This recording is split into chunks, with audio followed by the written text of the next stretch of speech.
नमस्कार। दिशा इस अकादमी में आप सभी का स्वागत है। आज हम लोग current affair plus static set का 13 डिस्कशन करने वाले हैं। इसमें अत्यंत ही महत्वपूर्ण प्रश्न है, खास करके यूपीएससी प्री और स्टेट पीसीएस में पूछे जाने वाले उस प्रकार के प्रश्न जहां से पूछे जाने की संभावना ज़्यादा होती है। तो आपसे रिक्वेस्ट है कि आप वीडियो को पूरा देखिए और पूरा देखने के बाद यदि आपको वीडियो अच्छा लगे, हेल्पफुल लगे तो वीडियो को लाइक शेयर और सब्सक्राइब अवश्य करें। तो पहला प्रश्न है, हाल में वल्चर रेस्टोरेंट किस भारतीय राज्य में स्थापित किए गए हैं? तो आपका जो वल्चर रेस्टोरेंट है अर्थात गिद्ध रेस्टोरेंट, इसका स्थापना करने का मुख्य उद्देश्य क्या है कि जो एक प्रकार का गिद्ध है, खास करके क्रिटिकली एंडेंजर्ड श्रेणी में जो गिद्ध हैं उनका प्रोटेक्शन करना, और इसके लिए एक वल्चर रेस्टोरेंट का स्थापना किया गया। तो इसका आपका सही आंसर हो जाएगा ऑप्शन नंबर ए, झारखंड राज्य के कोडरमा जिले में जो है, झारखंड राज्य के कोडरमा जिले में वल्चर रेस्टोरेंट की स्थापना की गई है। इसको आप जरा ध्यान रखेंगे, अत्यंत ही महत्वपूर्ण प्रश्न है। अगला प्रश्न की ओर बढ़ते हैं। इस प्रश्न में पूछा जा रहा है, हाल ही में कोडरमा जिले में वल्चर रेस्टोरेंट स्थापित किया गया, इस संबंध में सही विकल्प का चयन करें। सही विकल्प का चयन करना ऑप्शन नंबर ए है, एंडेंजर्ड श्रेणी के वल्चर के संरक्षण के लिए स्थापित किया गया है। तो सही विकल्प का चयन करना अर्थात इसमें 3 ऑप्शन आपका सही है, इसको जरा आप ध्यान रखेंगे। तो इसका जो ऑप्शन नंबर है आपका गलत है, क्योंकि एंडेंजर्ड श्रेणी के जो वल्चर हैं उनके संरक्षण के लिए ये जो वल्चर रेस्टोरेंट इसको स्थापित नहीं किया है। ऑप्शन बी है, लिस्ट कंसर्न श्रेणी के वल्चर के लिए स्थापित किया गया, तो ये भी आपका गलत है। ऑप्शन सी है, क्रिटिकली एंडेंजर्ड श्रेणी के वल्चर के लिए स्थापित किया गया, बिल्कुल ऑप्शन नंबर सी इस प्रश्न का सही आंसर हो जाएगा। वैसे गिद्ध जो आपका क्रिटिकली एंडेंजर्ड श्रेणी में रखे गए हैं IUCN की रेड लिस्ट में, उनको संरक्षण करने के लिए, उनके प्रोटेक्शन के लिए जो है वल्चर रेस्टोरेंट का स्थापना झारखंड के कोडरमा जिले में किया गया। इसको आप जरा ध्यान रखेंगे, ऑप्शन नंबर डी भी आपका क्या है, गलत है। अगला प्रश्न की ओर बढ़ते हैं। अगला प्रश्न अत्यंत ही महत्वपूर्ण है। इसमें पूछा जा रहा है, निम्न में कौन सा सुमेलित नहीं है? तो इसमें एक साइड में आपका गिद्ध का प्रकार दिया, जैसे कि आप सभी जानते हैं कि भारत में 9 प्रकार के गिद्ध पाए जाते हैं। और 9 प्रकार के गिद्धों में 4 प्रकार के गिद्ध दिए हुए, उनका श्रेणी IUCN रेड लिस्ट की कौन सी श्रेणी में है वो दे रखा है। तो इसमें कौन सा सुमेलित नहीं है उसको आपको इसमें आंसर करना है, अर्थात 3 ऑप्शन सुमेलित है, एक ऑप्शन सुमेलित नहीं है, उसको आंसर करना है। तो ऑप्शन है भारतीय गिद्ध क्रिटिकली एंडेंजर्ड, बिल्कुल ये आपका सही सुमेलित है। ऑप्शन बी है लाल सिर वाला गिद्ध, इसको एंडेंजर्ड श्रेणी दिया गया, यही आपका गलत है और यही आपका हो जाएगा आंसर ऑप्शन नंबर बी, क्योंकि लाल सिर वाला जो गिद्ध है वो आपका क्रिटिकली एंडेंजर्ड श्रेणी में रखे गए हैं। इसको आप ज़रा ध्यान रखेंगे। ऑप्शन सी है हिमालयन ग्रिफॉन, तो ये भी आपका सही है। ऑप्शन डी है ग्रिफॉन गिद्ध लिस्ट कंसर्न, ये भी आपका सही है। तो आंसर हो जाएगा इसका ऑप्शन नंबर बी, क्योंकि लाल सिर वाला जो गिद्ध है वो क्रिटिकली एंडेंजर्ड की श्रेणी में है IUCN की रेड लिस्ट में। बहुत ही सुंदर प्रश्न था। अगला प्रश्न की ओर बढ़ते हैं। इस प्रश्न में पूछा जा रहा है, हाल ही में सुर्खियों में रहा स्टील स्लैग रोड टेक्नोलॉजी के संबंध में निम्न कथनों पर विचार करें। यह एक स्टील स्लैग रोड जो है टेक्नोलॉजी, सड़क बनाने, पुल बनाने का एक टेक्नोलॉजी है। तो इसके संबंध में जो है विचार करना है। तो पहला कथन है, मुंबई को गोवा से जोड़ने वाले नेशनल हाईवे 66 पर इस तकनीक का उपयोग किया गया, पहला कथन आपका सही है। दूसरा कथन है, भारत की पहली 6 लेन वाली इस तकनीक पर आधारित सड़क का निर्माण सूरत गुजरात में किया गया, बिल्कुल ऑप्शन कथन बी भी, कथन 2 भी आपका सही है। कथन 3, स्टील स्लैग काफ़ी मजबूत, टिकाऊ और पर्यावरण के दृष्टिकोण से हितैषी होता है। तीसरा कथन भी आपका सही, अर्थात तीनों कथन सत्य है। क्वेश्चन पूछा जा रहा है उपरोक्त में से कितने कथन सत्य है? तो 3 कथन सत्य, ऑप्शन नंबर सी इस प्रश्न का सही आंसर हो जाएगा। प्रश्न संख्या 5 में पूछा जा रहा है, हाल ही में पेंच टाइगर रिजर्व को भारत का पहला अंतर्राष्ट्रीय डार्क स्काई पार्क बनाया गया है, इस संबंध में गलत विकल्प का चयन करना है। गलत विकल्प का चयन करना है। क्वेश्चन में से हमें क्या याद रखना है कि भारत का जो पहला अंतर्राष्ट्रीय डार्क स्काई पार्क जो है वो कौन सा टाइगर रिजर्व है? तो पेंच टाइगर रिजर्व।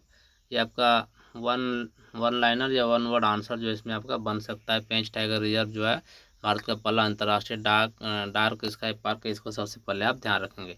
अब आते हैं ऑप्शन नंबर ए में। इसमें पूछा जा रहा है इसमें बताया जा रहा है इसका नाम पेंच नदी के नाम पर रखा गया है।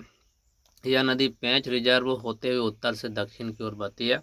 ऑप्शन ए आपका बिल्कुल सही है। इसको आप जो है यदि आप चाहेंगे तो आप इनसे संबंधित नोट्स कर लीजिए, हेडिंग बना लीजिए पेंच टाइगर रिजर्व, और इन पॉइंट्स को आप जो नोट करते चलिए तो बेहतरीन 5 से 6 पॉइंट्स आपका इसमें बन जाएगा और बेहतरीन नोट्स आपका जो है तैयार हो जाएगा, जो आपको पढ़ने में आगे काफ़ी मज़ा आने वाला है।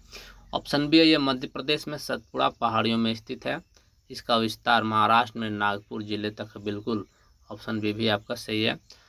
ऑप्शन सी, इसे 1980 में राष्ट्रीय उद्यान घोषित किया गया था, तो ऑप्शन सी आपका गलत है और यही आपका हो जाएगा आंसर ऑप्शन नंबर सी, क्योंकि इसे 1980 में नहीं बल्कि 1985 में राष्ट्रीय उद्यान घोषित किया गया था। इसको आप जरा ध्यान रखेंगे। ऑप्शन डी है, रात्रिकालीन आकाश को स्पष्ट रूप से देखने लायक बनाने, प्रकाश प्रदूषण को रोकने और खगोल विज्ञान अध्ययन को बढ़ावा देने के लिए इसे यह दर्जा दिया गया। ऑप्शन डी भी आपका सही, इसको आप जरा नोट करते हुए चलेंगे। तो क्वेश्चन नंबर 5 का आपका सही आंसर ऑप्शन नंबर सी। प्रश्न संख्या 6 में पूछा जा रहा है, हाल ही में दिल्ली उच्च न्यायालय ने निवास करने और बसने के अधिकार, राइट टू रेसाइड एंड सेटल के संबंध में एक महत्वपूर्ण फैसला सुनाया है। इस संबंध में निम्न कथनों पर विचार करें। कथन नंबर 1 है, विदेशी नागरिक भारत के संविधान के अनुच्छेद 19(1) के तहत भारत में निवास करने और बसने के अधिकार के हकदार होंगे। तो पहला कथन आपका गलत है, क्योंकि विदेशी नागरिकों को भारत में निवास करने और बसने के अधिकार का हकदार 19(1) में नहीं माना गया, और यही जो है दिल्ली हाई कोर्ट ने कहा। दूसरा कथन है, भारत संविधान का अनुच्छेद 19(1) स्वतंत्रता के अधिकार के तहत भारत के प्रत्येक नागरिक को भारत के किसी भी भाग में निवास करने और बसने का मौलिक अधिकार प्रदान करता है। और कथन 2 आपका सही है। तो क्वेश्चन पूछा जब उपरोक्त में से कौन सा कथन सत्य, तो कथन 2 सही हो रहा है। अब जो है आते हैं ऑप्शन में, कथन 2 आपका है ऑप्शन नंबर बी में, तो ऑप्शन नंबर बी इस प्रश्न का सही आंसर हो जाएगा। अगला प्रश्न की ओर बढ़ते हैं। इस प्रश्न में पूछा जा रहा है, हाल ही में किस राज्य की सरकार ने एंटीबायोटिक दवाओं के अत्यधिक उपयोग को रोकने के लिए ऑपरेशन अमृत शुरू किया है। बहुत ही महत्वपूर्ण प्रश्न है, तो इसमें आंसर हो जाएगा इसका ऑप्शन नंबर सी। केरल राज्य सरकार ने जो है एंटीबायोटिक दवाओं के अधिक उपयोग को रोकने के लिए अमृत शुरू किया, ऑपरेशन अमृत। इसको आप जरा ध्यान रखेंगे। प्रश्न संख्या 8 में पूछा जा रहा है, जेनोसाइड कन्वेंशन के संबंध में गलत विकल्प का चयन करें। जेनोसाइड कन्वेंशन ये अभी हाल ही में सुर्खियों में था। ये एक समझौता, एक एग्रीमेंट है। जैसे कि मैं आपको पहले बता चुका हूँ, दक्षिण अफ्रीका ने जो आपका इजराइल है उस पर जो यहूदी जो फिलिस्तीनी लोग हैं गाजा पट्टी में, उन पर नरसंहार करने का आरोप लगाया है। तो उससे संबंधित ही ये जो है कन्वेंशन है। तो इसमें गलत विकल्प का चयन करने के लिए बोला गया है। तो ऑप्शन नंबर ए है, इसे आधिकारिक तौर पर नरसंहार के लिए अपराध की रोकथाम और सजा पर कन्वेंशन के रूप में जाना जाता है। ऑप्शन ए आपका बिल्कुल सही है। ऑप्शन बी है, यह नरसंहार को किसी राष्ट्रीय, नस्लीय, धार्मिक समूह को पूर्ण या आंशिक रूप से समाप्त करने के इरादे से किए गए कृत्यों के रूप में परिभाषित करता है। ऑप्शन बी भी आपका सही है।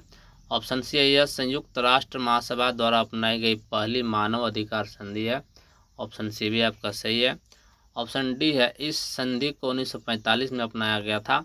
तो ऑप्शन डी आपका गलत है, क्योंकि यह जो संधि है जेनोसाइड कन्वेंशन, इसको 1948 में अपनाया गया था। इसको जरा ध्यान रखेंगे, 1948 में अपनाया गया था, लेकिन ऑप्शन में आपका दे रखा है 1945, जिसके कारण ऑप्शन डी आपका गलत हो रहा है। ऑप्शन डी आपका सही आंसर हो जाएगा। प्रश्न संख्या 9 में पूछा जा रहा है, हाल में भारतीय प्रौद्योगिकी संस्थान IIT खड़गपुर के एक संयुक्त अध्ययन में वडनगर में 800 ईसा पूर्व की मानव बस्ती के प्रमाण मिले हैं। इस संबंध में निम्न कथनों पर विचार करें। क्वेश्चन में सबसे पहले हमें ध्यान देने के बाद क्या है, अध्ययन किसने किया, IIT खड़गपुर ने। कहाँ का, वडनगर का, और क्या पाया है, 800 ईसा पूर्व की बस्ती का प्रमाण मिला है। जैसे कि वडनगर आप जानते हैं गुजरात में स्थित है। तो इसमें पहला कथन है, यह मोढेरा के निकट है जो सूर्य मंदिर के लिए प्रसिद्ध है। बिल्कुल पहला कथन आपका सही है। दूसरा कथन है, यह हिंदू संस्कृति का केंद्र था। तो दूसरा कथन आपका गलत है। क्यों गलत है, क्योंकि यह सिर्फ हिंदू संस्कृति के लिए हिंदू संस्कृति का केंद्र नहीं था, बल्कि बहुसंस्कृति का केंद्र था। बहुसंस्कृति जैसे हिंदू, बौद्ध, सिख, जैन, इस्लाम, इन सभी संस्कृतियों का केंद्र था, जिसे करना कथन 2 आपका गलत है। तीसरा कथन है हाटकेश्वर मंदिर और शर्मिष्ठा झील यहीं स्थित है। तीसरा कथन आपका सही है। क्वेश्चन पूछा जाए उपरोक्त में से कौन कौन से कथन असत्य हैं, तो असत्य आपका केवल 2 है, तो इसमें आंसर डी होना चाहिए। बिल्कुल ऑप्शन नंबर डी इस प्रश्न का सही आंसर आपका हो जाएगा। अगला प्रश्न की ओर बढ़ते हैं। प्रश्न संख्या 10। प्रश्न संख्या 10 में पूछा जा रहा है, हाल ही में नेशनल ग्रीन ट्रिब्यूनल ने पिछले 5 दशकों में कावेरी बेसिन में हरित आवरण में कमी को लेकर दक्षिणी राज्यों को नोटिस जारी किए हैं। इस संबंध में निम्न कथनों पर विचार करें। सबसे पहले आप ध्यान रखें कि एनजीटी ने नोटिस जारी किया है दक्षिण भारत के राज्यों को। एनजीटी का फुल फॉर्म होता है नेशनल ग्रीन ट्रिब्यूनल। आप कमेंट सेक्शन में इसका आंसर बताइए कि इसका स्थापना जो है किस वर्ष में किया गया था। तो कथन नंबर 1 है, यह बेसिन तमिलनाडु, कर्नाटक और केरल राज्य तथा पुडुचेरी तक फैला हुआ है। तो पहला कथन आपका गलत है। इसमें आप ध्यान रखिएगा 3 राज्य है और पुडुचेरी एक केंद्र शासित प्रदेश है। इसको जरा आप ध्यान रखेंगे, 3 राज्यों और एक केंद्र शासित प्रदेश में जो कावेरी बेसिन है वो फैली हुई है। दूसरा कथन है, यह नदी कर्नाटक में पश्चिमी घाट के ब्रह्मगिरी श्रेणी से निकलती है। बिल्कुल दूसरा कथन भी आपका सही है। तीसरा कथन है, इस नदी पर भारत का तीसरा सबसे ऊंचा जलप्रपात शिव समुद्रम जलप्रपात स्थित है। तीसरा कथन आपका गलत है। क्यों? क्योंकि जो शिव समुद्रम जलप्रपात है यह कावेरी नदी पर तो है, लेकिन यह जो है भारत का तीसरा सबसे ऊंचा जलप्रपात नहीं है, बल्कि दूसरा सबसे ऊंचा जलप्रपात है। दूसरा सबसे ऊंचा जलप्रपात है, इसको आप ध्यान रखेंगे। और यहाँ से मैं आपसे एक क्वेश्चन करता हूँ कि आप बताइए भारत का सबसे ऊंचा जलप्रपात कौन सा और वह किस नदी पर है। कमेंट सेक्शन में कमेंट करके जरूर बताएं। कथन 4 है, अमरावती, भवानी, हेमावती, काबिनी इसकी सहायक नदियाँ हैं। तो कथन 4 आपका जो है सही है। क्वेश्चन पूछा जाए उपरोक्त में कितने कथन असत्य हैं, तो 3 कथन आपका सत्य है और 1 असत्य है। तो असत्य आपका 1 है, तो ऑप्शन नंबर 20 प्रश्न का सही आंसर हो जाएगा। केवल 1 कथन इसमें जो असत्य है। बहुत ही बेहतरीन जानकारियाँ इसमें दी गई, तो आपसे रिक्वेस्ट है कि आप इन बेहतरीन जानकारियों को अपने एक नोट्स में नोट करते हुए चलेंगे, तो आपका एक प्रॉपर नोट तैयार हो जाएगा। प्रश्न संख्या 11 में पूछा जा रहा है, बहुत ही सुंदर प्रश्न है। निम्न में से कौन कौन से अफ्रीकी देश को वर्ल्ड हेल्थ ऑर्गेनाइजेशन WHO ने मलेरिया मुक्त देश के रूप में घोषित किया है। तो सबसे पहले आपको ध्यान रखना है कि वर्ल्ड हेल्थ ऑर्गेनाइजेशन ने मलेरिया मुक्त देश के रूप में घोषित करना है, और ये जो ऑप्शन में देश दे रखे हैं वो अफ्रीकी देश हैं। तो इसमें जो आपका 1 नंबर है मॉरिशस मलेरिया मुक्त देश है, बिल्कुल। अल्जीरिया भी है और कार्बो बर्डे भी है। चौथा दक्षिण अफ्रीका नहीं है। तो इसमें मैं और कुछ बातें आपको एडिशनल ऐड करके बता दूं, तो अफ्रीका महाद्वीप में सबसे पहले जिस देश में मलेरिया को समाप्त किया गया था, तो वो सबसे पहला 1 नंबर है मॉरिशस, दूसरा नंबर है आपका अल्जीरिया और तीसरा नंबर है आपका कार्बो वर्डे, जिसके कारण यह भी सुर्खियों में है। तो तीसरी अफ्रीकी देश बन गया जिन्होंने मलेरिया मुक्त देश के रूप में अपना ख्याति प्राप्त किया है, जिसको वर्ल्ड हेल्थ ऑर्गेनाइजेशन ने यह सर्टिफिकेट दिया है।